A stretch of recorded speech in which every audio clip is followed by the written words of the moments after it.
Chers frères et sœurs, quoi qu'il advienne cette année, nous disposons d'une source de force souvent sous-estimée, la prière. Nous sommes convaincus que la prière agit. C'est pourquoi je vous propose comme devise pour 2024, la prière agit. Notre modèle est, comme toujours, Jésus-Christ. Il est resté en contact permanent avec son Père. Il a prié pour les siens et il intercède aujourd'hui pour nous. Sa prière est toujours aussi efficace.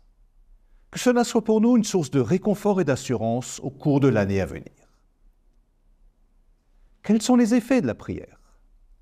La prière rend reconnaissant. Plus exactement, prier, c'est remercier, par la louange et l'action de grâce.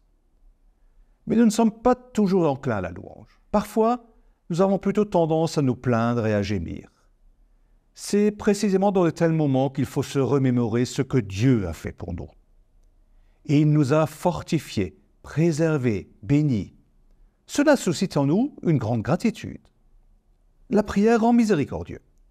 Notre intercession s'inspire de celle de Jésus. Lorsque nous intercédons pour autrui, nous cessons d'être centrés sur nous-mêmes, sur nos propres désirs, pour nous tourner vers notre prochain, ses besoins et sa détresse. Nous prions pour notre prochain parce que son bien-être nous tient à cœur. Nous ne voulons pas nous contenter de compatir avec notre prochain de manière passive. Au contraire, nous voulons devenir actifs, en consolant, en fortifiant et en aidant notre prochain. La prière nous rend forts. Nous ne nous adressons pas à Dieu dans le vague espoir d'être entendus. Notre prière s'appuie sur notre expérience. Nous savons que Dieu nous aide.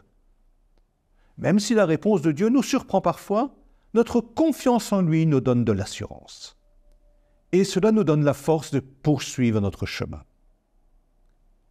La prière nous sanctifie. Lorsque nous nous retirons pour prier, le vacarme du monde s'estompe. Notre relation à Dieu est alors au premier plan. Rendons-nous pour cela comme Jésus dans le désert ou sur une montagne. Appliquons-nous à nous soustraire aux influences extérieures et à changer de perspective. Cette sanctification, qui consiste à s'extraire du quotidien, nous aide à rester sereins dans un monde en constante évolution. La prière unit. Nous ne prions pas seulement de notre Père en commun, nous le prions aussi les uns pour les autres. La communauté entière prie pour ton pain quotidien et le pardon de tes offenses. Dans la prière, nous nous tenons ensemble devant Dieu. Voilà pour les effets. Mais comment faire en pratique? Voici quelques impulsions. Prions sans relâche. Nous ne nous contentons pas de prier quand tout va bien ou quand tout va mal. Prions constamment, quelle que soit notre situation. Prions avec sérieux. La prière est bien plus qu'une simple méditation. C'est un dialogue personnel avec Dieu. Nous ne pouvons rien lui cacher. Et il répondra. Soyons sincères et sérieux lorsque nous prions. Prions ensemble, pas seulement avec la communauté, mais aussi en famille, en couple. Ceux qui prient ensemble s'ouvrent les uns aux autres. Cela renforce la confiance réciproque et l'unité. Prions au nom de Jésus. Le Fils de Dieu nous enseigne à prier d'abord pour ceux qui contribuent à notre salut. Et il nous promet, ce que vous demanderez au Père en mon nom, il vous le donnera. Chers frères et sœurs, redécouvrons la source de force qu'est la prière. Voilà notre programme pour 2024.